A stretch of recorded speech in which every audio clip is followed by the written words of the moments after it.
Nosso próximo convidado, professor Andrés Antunes, coordenador do Escritório de Saúde Mental da Pró-Reitoria de Graduação da USP e vice-diretor do Instituto de Psicologia da USP.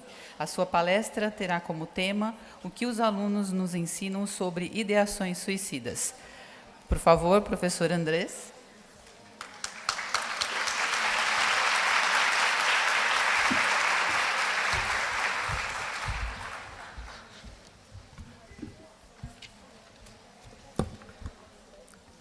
Vocês entendem por que dos convidados? Depois do que a gente ouviu? Eu estava pensando agora, ouvindo, os colegas que antecederam, o que me fez estudar o suicídio há 1 ano e 2 meses. Na verdade, isso nunca teve nos meus planos. Apesar que, pessoalmente, eu também tive uma vontade de me jogar por uma janela. E isso foi na pré-adolescência. Foi um fato que me marcou muito, até hoje. E eu vou fazer uma breve apresentação, e depois eu vou terminar com um artista brasileiro, que faz sempre eu rememorar esse momento de uma tentativa que eu pensei, num ato que seria de impulsividade, só que de fato ele não aconteceu concretamente. Mas do ponto de vista do sentido e da imaginação, ele acontece em vários momentos. Os estudantes nos ensinam muito. Cada jovem que vai até o escritório de saúde mental, ele leva consigo uma esperança de poder viver algo que ele anseia viver e que jamais teve a possibilidade de. Ou seja, encontrar um estranho, um terapeuta, homem ou mulher, que possa se interessar pela vida que ele tem. Quando eu falo vida, eu me lembro de um filósofo que eu estudo, um filósofo francês, pouco conhecido no nosso país e praticamente não estudado nesta universidade, na Faculdade de Filosofia. Mas eu tenho estudado na psicologia. Ele se chama Michel Henry. Quando eu comecei a estudar a tal da fenomenologia da vida, sempre o suicídio me vinha à mente. A vida, para esse autor, eu não vou me alongar, é aquilo que nós sentimos. É a autoafecção da vida em nós, desde o nosso nascimento. O sentimento, o afeto, a afetividade é a essência da vida. Para ele, não há vida sem sofrimento. Não há sofrimento sem vida. Isso me marcou a tal ponto que quando alguém diz que a pessoa não quer entrar em contato com o sofrimento, eu já me convenço que isso é impossível. Quando o sofrimento acaba, a vida acaba. Eles são indissociáveis. Podemos não querer pensar em um momento qualquer das nossas vidas. Mas o que a gente viveu, o que a gente vive, o que a gente sente, isso é impossível de não conhecermos a partir de uma sabedoria. O que os alunos trazem para o escritório de saúde mental é um saber, é uma sabedoria. Saber da própria vida, saber fruto da dor que eles vivem, dos conflitos. um saber que foi construído desde que o jovem se conhece como pessoa. E quando eles encontram alguém interessado em conhecê-los, quando esse alguém esquece um pouco dos próprios interesses para poder realmente compreender aquela pessoa, isso por si já é um ato terapêutico. Eles querem compartilhar. Eles querem também ouvir, conversar, receber uma orientação e um cuidado. Para mim, o cuidado, ele faz parte da formação universitária, mas não só universitária. O cuidado faz parte da formação humana, que não cessa em momento algum do nosso percurso. Para Michel Henry, um pensamento é uma forma como a vida se expressa. Um discurso é o modo como a vida se expressa. O silêncio também. A maioria dos alunos comenta que já pensou em suicídio. No entanto, não querem chegar ao ato. Não querem ou temem concretizar o ato. Por quê? Porque nos momentos que estavam em vias de, um amigo, um familiar entrou em contato. Por WhatsApp, por exemplo. E eles desistiram. Outros dizem que tentaram algumas vezes com automutilação. E que esta ação lhes fez sentir alívio naquele momento. Um aluno ou aluna comentou: a dor se deslocou para outro lugar, saiu do pensamento e foi para o corpo. Eu me senti viva. Esse tipo de expressão se repete em vários jovens. As cicatrizes ficam. Às vezes, o outro percebe.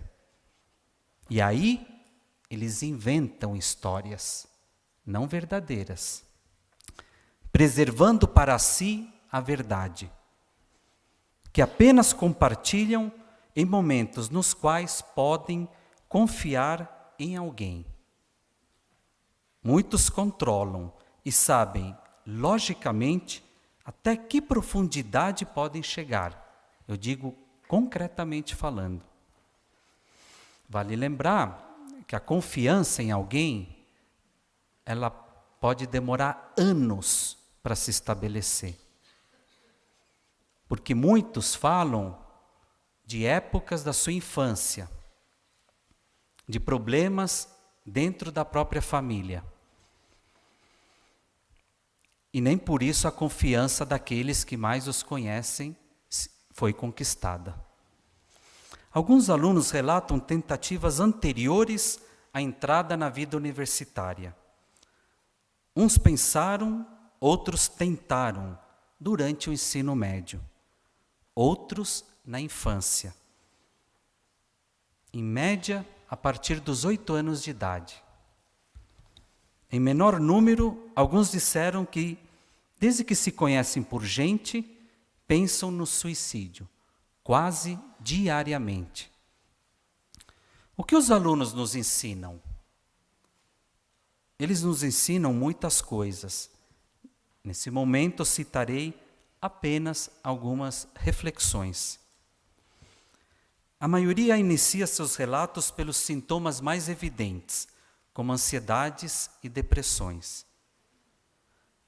À medida que o terapeuta se interessa em conhecer e tentar compreender o estudante, outros elementos aparecem e sempre se relacionam à vida relacional com a família, especificamente com os pais, ou a falta deles, ou a falta dos pais que elas gostariam de ter tido.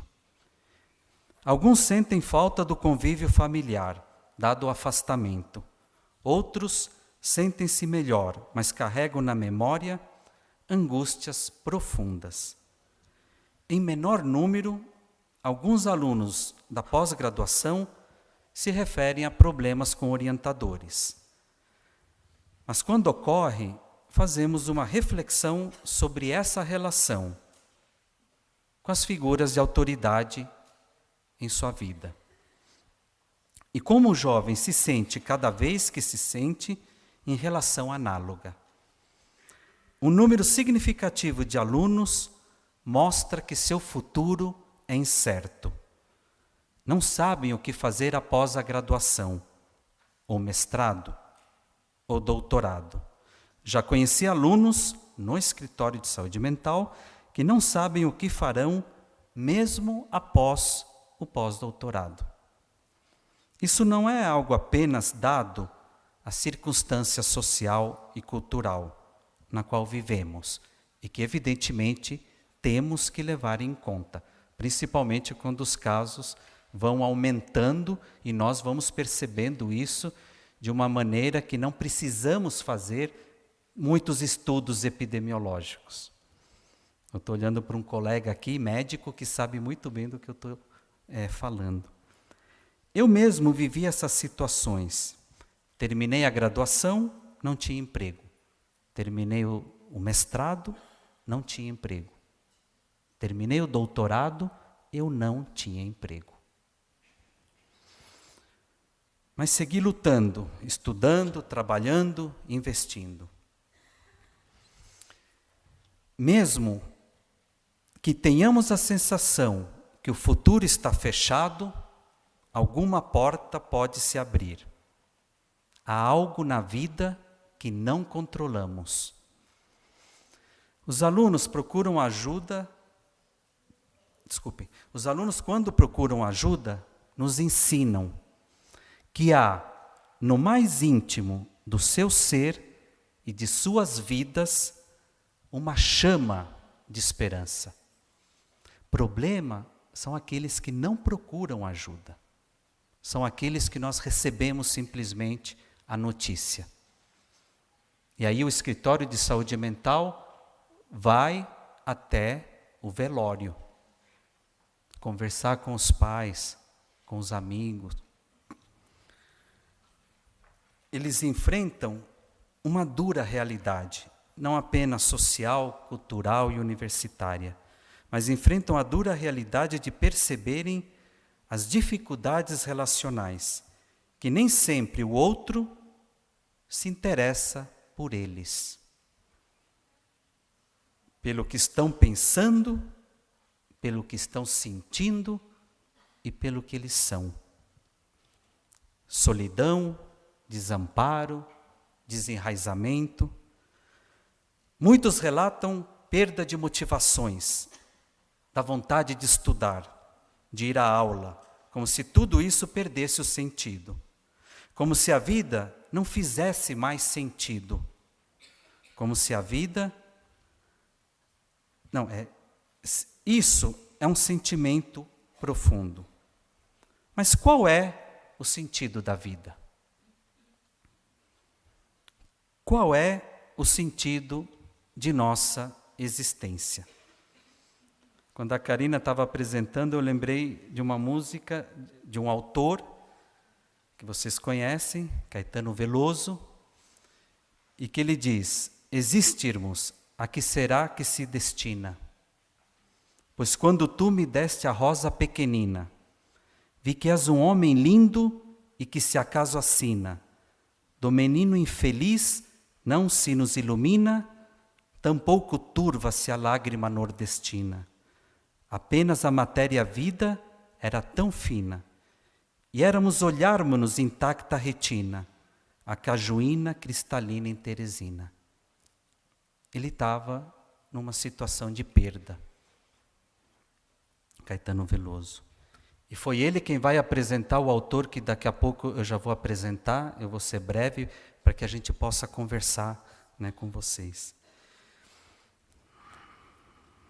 Relembrando então minha própria juventude, nas últimas semanas, e algumas trilhas musicais que me acompanharam, lembrei-me de uma música do Renato Russo, que gostaria de retomar aqui.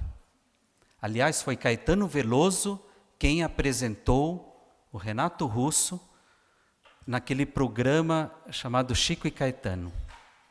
Muitos vão lembrar.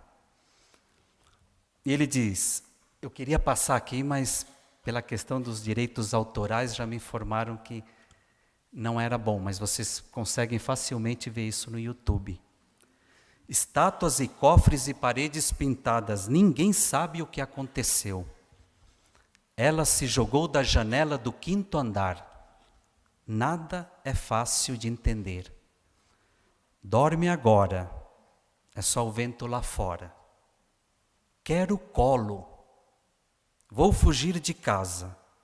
Posso dormir aqui com vocês? Estou com medo. Tive um pesadelo. Só vou voltar depois das 3. Meu filho vai ter nome de santo. Quero o nome mais bonito.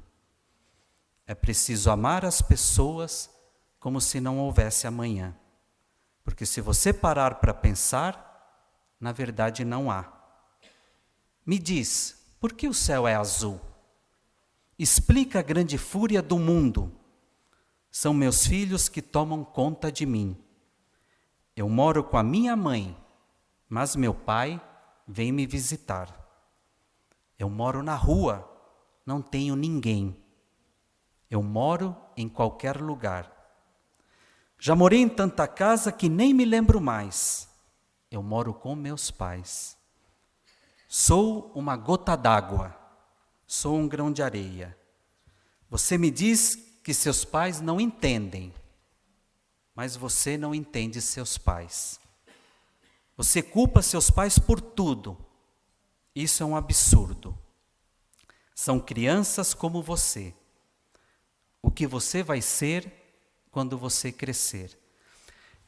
Obviamente que essa letra dá para a gente pensar muitas coisas, eu não vou fazer uma interpretação aqui, vou deixar isso apenas nas nossas reflexões. E aí eu achei um vídeo, é esse vídeo que eu queria ter passado aqui para vocês, ele tem 2 minutos apenas, mas sabendo que talvez isso não fosse possível, eu redigi o que o Renato Russo falou para o Serginho Groisman, nas altas horas da época, que não chamava assim. Todo o público de jovens pedindo para ele tocar Pais e Filhos. E ele falou, vou tocar Pais e Filhos. A gente não ensaiou, escuta. Vocês sabem que essa música é sobre o suicídio, né? Porque todo mundo pede música da Legião e fica um auê. Essa música é muito, muito séria. E tenho que falar uma coisa assim. Hoje eu não estou legal, tudo bem, mas eu tive muito mal em minha vida. Muito mal. Quando eu era mais jovem, eu ficava confuso, sabe? Perdido, da cabeça mesmo. E agora eu encontrei meu caminho. Eu gostaria de ter a idade de vocês. E de repente, ia ser legal, mas não. Eu quase joguei fora metade da minha vida, com sucesso e tudo. Foi tudo embora, por causa de drogas, por causa de, maus. E de repente, essas músicas refletem um momento da minha vida que eu não gostaria de lembrar mais. Eu prefiro tocar uma outra coisa. E não sei o que, A gente vai tocar Pais e Filhos e tudo. Mas eu gostaria que, já que o artista tem um espaço livre para falar, eu gostaria de lembrar a todos vocês que estão aqui numa boa e que de repente é importante o público respeitar o artista nesse sentido, da gente querer falar coisas novas, ir adiante. E assim, Pais e Filhos. Aí ele toca rapidamente, O refrão principal é preciso amar como se não houvesse amanhã, Porque se você parar para pensar, na verdade não há, ou seja, a gente não sabe o que vai acontecer hoje à noite, amanhã de manhã e assim sucessivamente. E eles terminam e ele fala, satisfeitos?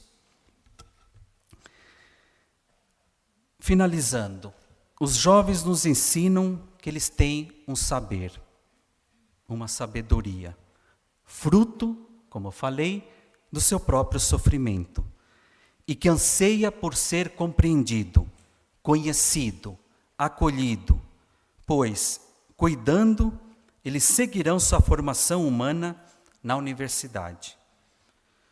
Nos ensinam que precisam sentir a face humana, sensível, respeitosa, ética, deste momento de suas vidas. Nos ensinam tantas coisas.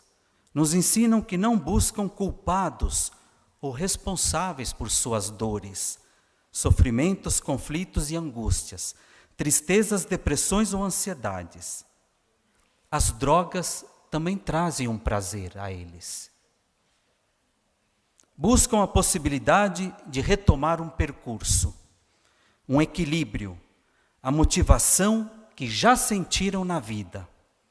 Nos ensinam que, se é na relação que os problemas aparecem, é na relação que eles podem ser solucionados.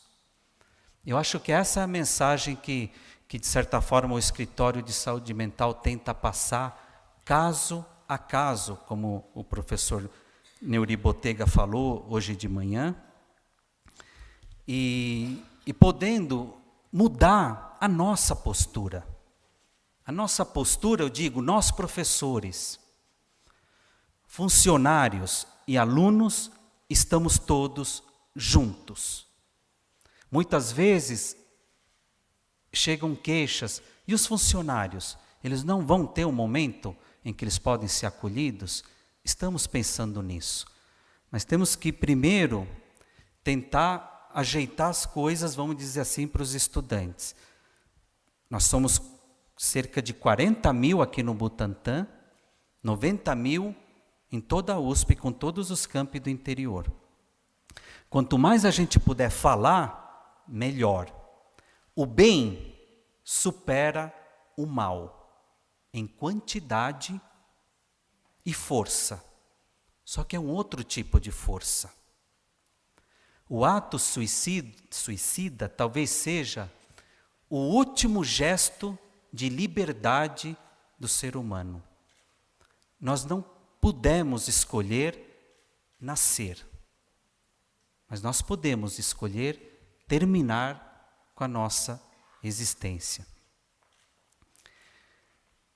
Se a gente pegar em números estatísticos, por exemplo, o ano passado, os 4 suicídios que nós tivemos em nossa universidade, ele tem um número muito baixo dentro desses 90 mil. Mesmo se a gente duplicar, não chega a 0,1%. Mas não importa.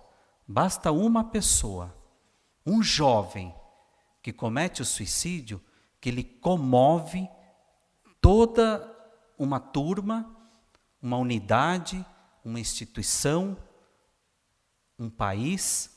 E a gente tem visto isso, como foi falado hoje, em vários lugares.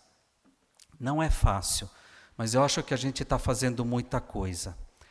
Terminando, a Universidade de São Paulo, desde 2017, nós já tínhamos ações no ICB, por exemplo, Instituto de Ciências Biológicas, com os dirigentes de lá. Oi? Biomédicas, desculpem. Já tinham ações lá. Já tínhamos começado a pensar em um apoio psicológico e psiquiátrico em uma determinada unidade. Em abril veio o convite. Em maio e junho tivemos esses 4 suicídios. Em agosto saiu uma reportagem na Folha de São Paulo, né, do que estava acontecendo. E muito se procurava colocar como uma causa em uma variável. E como a gente pôde ver hoje, o suicídio é multifacetário, é uma situação complexa. As pessoas que cometem esse ato, a gente não consegue compreender e eles levam consigo, talvez, motivos que eles nunca abriram para ninguém. Então, assim, uma situação como essa, quando a gente passa num simpósio, dialogando, refletindo, pensando, e daqui a pouco conversando, já por si vai se refletir em situações bastante positivas e vai se multiplicar. E isso vai gerar um bem, porque o mal não está fora da gente, o mal está dentro da gente. A questão é como que a gente pode equilibrar essas situações e que cada um possa encontrar um sentido na nossa vida. Qual é o sentido da vida? Somos nós quem temos que procurar o sentido. Gente, vamos para o diálogo, que é que eu acho que é o mais importante agora nesse momento. Muito obrigado pela atenção e pela jornada de hoje.